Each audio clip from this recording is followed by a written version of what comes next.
अगर आपका भी ड्रीम डीयू या जेएनयू जैसी प्रेस्टिजियस एंड एस्टीम्ड यूनिवर्सिटी से अपनी एमए इकोनॉमिक्स परस्यू करने का है, बट अगेन सबसे बड़ा डाउट जो भी स्टूडेंट्स अपनी मास्टर्स परस्यू करना चाहते हैं इकोनॉमिक्स में, उनका ये रहता है कि क्या ये ज़रूरी है कि हमारे पास 10+2 लेवल पर मैथ्स रही हो, और अगर नहीं रही तो क्या हम एमए इकोनॉमिक्स परस्यू करने के लिए एलिजिबल हैं या नहीं। आज आपके सारे डाउट्स होने वाले हैं यहाँ पर clear. So hello everyone, welcome to CUD PG Adda. This is Priya, your educator and mentor for economics. And आपका जो डाउट है कि अगर आप DU या JNU से अपनी मास्टर्स परस्यू करना चाहते हैं, so what is the eligibility criteria? चलिए सारे डाउट्स को एकदम कर देते हैं क्लियर, ताकि आपको आपकी प्रिपरेशन में ज़्यादा प्रॉब्लम ना हो और आपको एक क्लैरिटी भी रहे। देखिए भाई, भले ही आपका ड्रीम हो DU से अपनी एमए इकोनॉमिक्स परस्यू करने का और आपका प्लान हो जेएनयू से अपनी एमए इकोनॉमिक्स परस्यू करने का, इन दोनों में से किसी भी यूनिवर्सिटी में अगर आप एडमिशन चाहते हो, एमए इकोनॉमिक्स परस्यू करना चाहते हो, तो उसके लिए सिर्फ एक ही रास्ता है। वो क्या है कि आपको सीयूईटी पीजी का जो एग्ज़ाम होता है, जो एनटीए के द्वारा कंडक्ट करवाया जाने वाला एग्ज़ाम है, called common university entrance test for post graduate level, यानी कि ये एक एंट्रेंस एग्ज़ाम है और इसके बेसिस पर आप जो भी यहाँ पर यूनिवर्सिटी इस एग्ज़ाम के थ्रू आपको एडमिशन देती हैं, उनमें एडमिशन पाने के लिए एलिजिबल हो जाते हो। अब होता क्या है कि आपका जो सीयूईटी पीजी में स्कोर आता है, कितने में से 300 में से, बच्चे वो स्कोर मैटर करता है, ठीक है। तो आप जब इस एग्ज़ाम में अपीयर होगे, आपका जो 300 में से स्कोर बनेगा, अब उसके बेसिस पर आपको यूनिवर्सिटीज़ में एडमिशन मिलता है।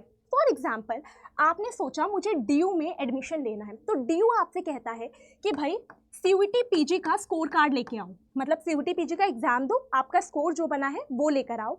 साथ ही साथ आपको हमारा जो यूनिवर्सिटी का एलिजिबिलिटी क्राइटेरिया है कि भाई हम किस तरीके से और किन स्टूडेंट्स को एडमिशन देंगे जो क्या क्राइटेरिया फुलफिल करते हैं, वो भी चेक कर रखो कि क्या आप उसमें फिट हो या नहीं। ओके, सिमिलरली जेएनयू कहता है भाई सीयूईटी पीजी में जो आपका स्कोर बना है, मैं उसके बेसिस पर एडमिशन दूंगा, प्लस मेरा जो खुद का एलिजिबिलिटी क्राइटेरिया है आपको उसे भी मीट करना होगा।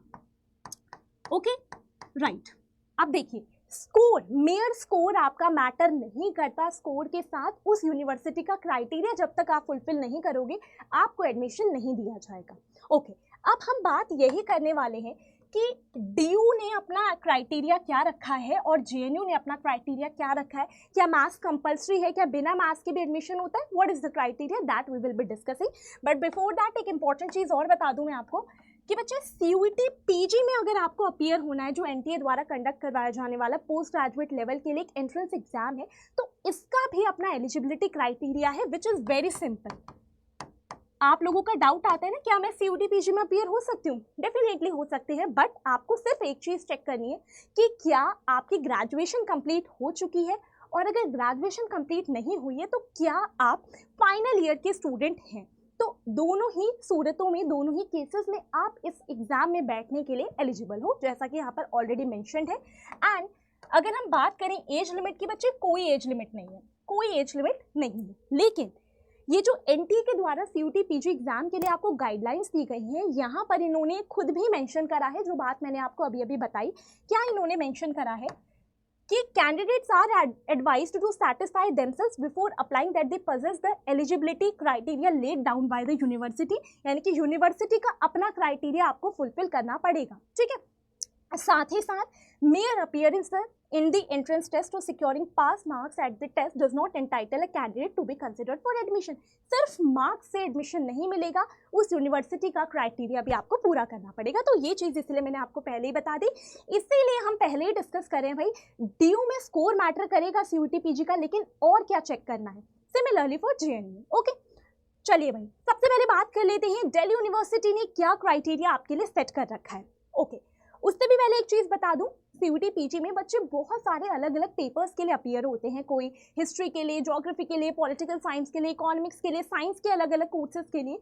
अब इकोनॉमिक्स के लिए जितने भी बच्चे अपीयर होंगे उनके लिए एक पेपर कोड दे दिया गया है। पेपर कोड क्या है, जैसा कि यहाँ पर मेंशन्ड है, COQP 10, यानी कि अगर आप CUT PG इकोनॉमिक्स के लिए अपीयर कर रहे हो तो आप इस पेपर कोड के लिए अपीयर कर रहे हो, और इसी पेपर कोड के मार्क्स के बेसिस पर DU, JNU और बहुत सारी और भी यूनिवर्सिटीज आपको एडमिशन देती है।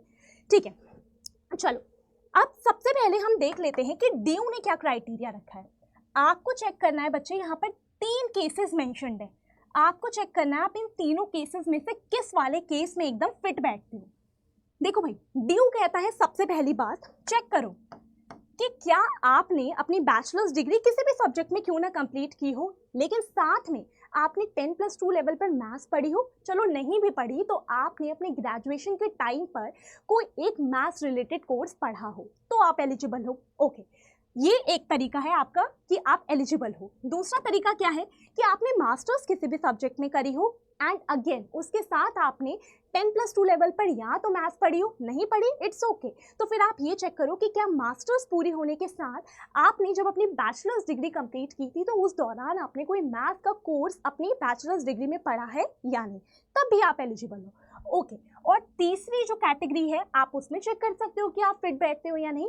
सिंपली आपने दिल्ली यूनिवर्सिटी से इकोनॉमिक्स ऑनर्स, जिसे हम लोग BA इकोनॉमिक्स ऑनर्स कहते हैं, वो परस्यू की हो तो भी आप एलिजिबल हो। तो आप चेक कर लो कि आप एलिजिबल हो या नहीं, किस कैटेगरी में फिट बैठते हो या नहीं, और आपका जो स्कोर है वो मैटर करेगा। अब सिर्फ आप अगर ऐसा नहीं है कि आप 300 में से 100 मार्क्स भी ले आए तो आपको DU में एडमिशन मिल जाएगा, नहीं, अपनी जो यूनिवर्सिटी की कट ऑफ आएगी आपको उसको भी मीट करना पड़ेगा। ओके, तो स्कोर मैटर करता है, स्कोर भी मैटर करता है किस तरीके से कि आप कट ऑफ क्लियर करो DU की, एंड साथ ही साथ एलिजिबिलिटी क्राइटेरिया, ये दोनों चीजें मैटर करने वाली हैं। ठीक है, चलिए नेक्स्ट, दिल्ली यूनिवर्सिटी के बाद डाउट होता है बच्चों का JNU का। JNU जहाँ पर बहुत सारे बच्चे एडमिशन लेना चाहते हैं।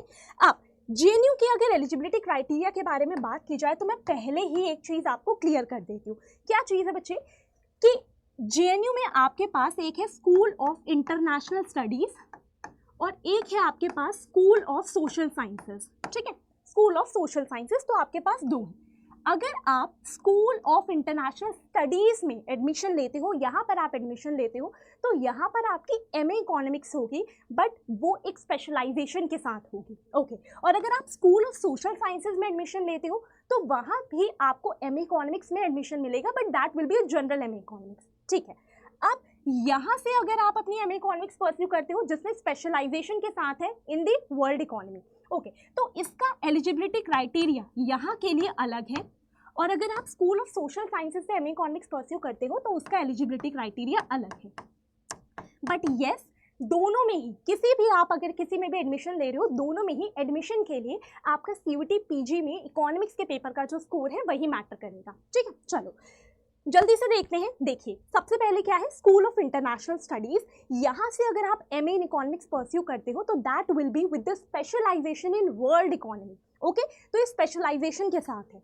अब इस केस में अगर आप हैं तो अगर मतलब कि आप यहाँ से ये वाली MA इकोनॉमिक्स परस्यू कर रहे हैं स्कूल ऑफ इंटरनेशनल स्टडीज से, जो दोनों ही JNU का ही पार्ट है। ठीक है, तो यहाँ पर आपको क्या देखना है, this is the eligibility criteria आपके लिए। तब ये एलिजिबिलिटी क्राइटेरिया है। क्या है एलिजिबिलिटी क्राइटेरिया, आपने क्या कंप्लीट किया हो, bachelors degree in economics honours with at least 50% marks in aggregate, या फिर any other bachelor's degree with at least 60% marks in aggregate and economics as a subject. Okay, यहाँ पर क्या बोला गया है, आपने इकोनॉमिक्स ऑनर्स कंप्लीट कर रखी हो 50% मार्क्स के साथ चलेगा, या फिर क्या है बीच में हमारे पास, और आपने किसी भी सब्जेक्ट में, चलो BA इकोनॉमिक्स ऑनर्स नहीं है, आपने किसी भी सब्जेक्ट में अपनी ग्रेजुएशन को कंप्लीट करिए, लेकिन तब आपके 60% मार्क्स होने चाहिए and economics as a subject होना चाहिए। ओके, और मैथ्स बच्चे आपके लिए क्लियरली मेंशन्ड है, mathematics at the level of 12th standard is compulsory.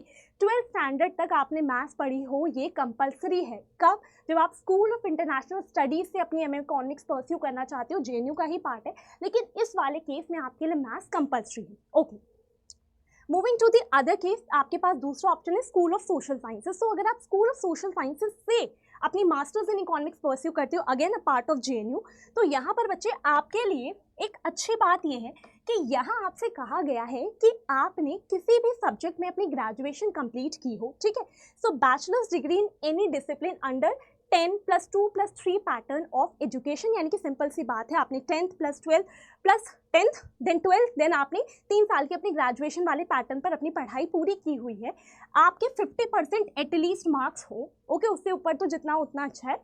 और आपसे कहा गया है कि आपको मैथ्स की नॉलेज होनी चाहिए, but nowhere it is written कि मैथ्स इज कंपल्सरी, जैसे कि लास्ट केस में आपके लिए क्लियरली मेंशन्ड था। तो बच्चा यहाँ पर आपसे कहा गया है कि देखो, आपका जो CUET PG का एग्जाम होगा, क्योंकि उसमें मैथ्स की भी एक यूनिट है, तो इट इज़ इम्पॉर्टेंट कि आपको नॉलेज हो जो भी चीज़ें पढ़ाई जाती हैं 10+2 लेवल पर मैथ्स में। Knowledge is important, but nowhere it is mention that maths का होना आपके लिए मैंडेटरी है। तो यहाँ पर ये एक आपके लिए अच्छी चीज़ रहती है, ठीक है।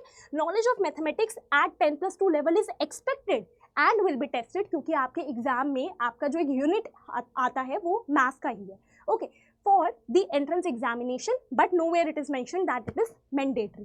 तो इस तरीके से आप समझ सकते हो कि स्कूल ऑफ इंटरनेशनल स्टडीज़ में एलिजिबिलिटी क्राइटेरिया के अकॉर्डिंग आपके लिए मैथ्स कंपल्सरी है, लेकिन स्कूल ऑफ सोशल साइंसेज जहाँ पर आप जनरल MA इकोनॉमिक्स परस्यू करते हैं, वहाँ पर मैथ्स आपके लिए मैंडेटरी नहीं है।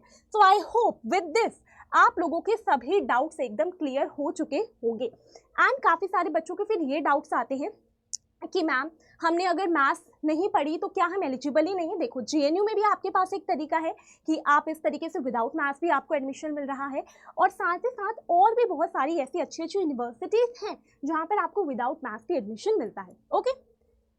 सो बच्चे, ये था आपका complete discussion, and I hope आपको एलिजिबिलिटी क्राइटेरिया DU का एंड JNU का दोनों का एकदम क्लियर हो चुका होगा, ओके। एंड इसी तरीके के इंपॉर्टेंट अपडेट्स के लिए, इसी तरीके के सारे आपके डाउट्स क्लियर करने के लिए, और आपका एग्जाम का पूरा सिलेबस कवर करने के लिए आपकी डेली यहाँ पर चैनल पर होती हैं, CUET PG चैनल पर होती हैं आपकी लाइव क्लासेस। सो लाइव क्लास को भी आप ज्वाइन कर सकते हैं ताकि आपकी प्रिपरेशन ईजी हो जाए। क्लास होती है आपकी डेली शाम 5 बजे। एंड बच्चे, this is my Telegram channel, तो जितने भी स्टूडेंट्स CUET PG इकोनॉमिक्स के लिए या जितने भी बच्चे CUET PG के लिए अपीयर कर रहे हैं, चैनल को ज्वाइन कर सकते हैं for all the important updates. And जितने स्टूडेंट्स पर्टिकुलरली इकोनॉमिक्स के लिए प्रिपेयर कर रहे हैं, so no need to worry at all, आपके लिए यहाँ पर बैच भी अवेलेबल है। सो आप बैच में भी एनरोल कर सकते हो, जहाँ complete guidance, complete syllabus coverage, आपकी PDF, क्लास PDF, सब कुछ, प्रैक्टिस क्वेश्चन, सब कुछ आपको एक ही जगह पर, मल्टीपल रिसोर्सेज एक ही जगह पर मिल जाते हैं। एंड बच्चे, this is the last live batch जो 19 नवंबर से स्टार्ट हो चुका है, तो जल्दी जल्दी से आप इसमें एनरोल कर सकते हो। बैच रिगार्डिंग अगर आपको कोई भी क्वेरी है तो आप मुझे मेल कर सकते हो priya.1@tata247.com, और अगर आप बैच परचेज कर रहे हैं so you can use the code PY19 to get the additional discount, okay. So thank you so much everyone. अब ध्यान इधर उधर एलिजिबिलिटी क्राइटेरिया पे नहीं, बल्कि आपकी अपनी पढ़ाई पर होना चाहिए। Thank you so much.